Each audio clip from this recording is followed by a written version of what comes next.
Здравейте хора, днес ще ви кажа една новина, че името ми Алфи вече го сменям на Магнус. Името ми Алфи вече не съществува, просто не е съществувало такова име. Аз не съм използвал, просто отначало съм почнал с името Магнус.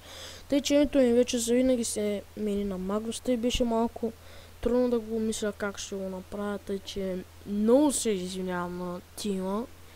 Защото това беше много тъпо да сменя името, но просто не ми харесваше, тъй че много съжалявам от моята страна. Просто Алфи не е кефеше, защото не беше някакво яко име, а Магнус е доста яко, смисъл кеф има. Тъй че много съжалявам, извинявам се на всички, които, но Алфи вече не е съществувал, този никнейм не съм го използвал, просто съм си бил само Магнус, тъй че да, гледайте да си го избиете от главата.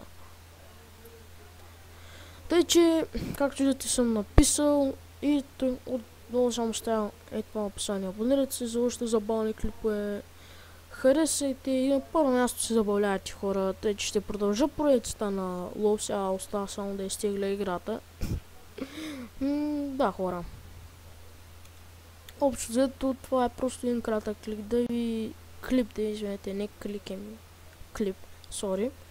Просто да ви съобща, че смятам никнеймата, че много се извинявам на главния, на тима. Сори, баце, но просто това е вече, ще съм си Магнус, естествено, много як никнейм. И да, хора, това е от мене. Както знаете, абонирайте се, ако искате да има още такива клипчета. Харесайте, ако ви е харесало. И както четете долу на първо място, се забавляйте. Това е от мене и до скоро.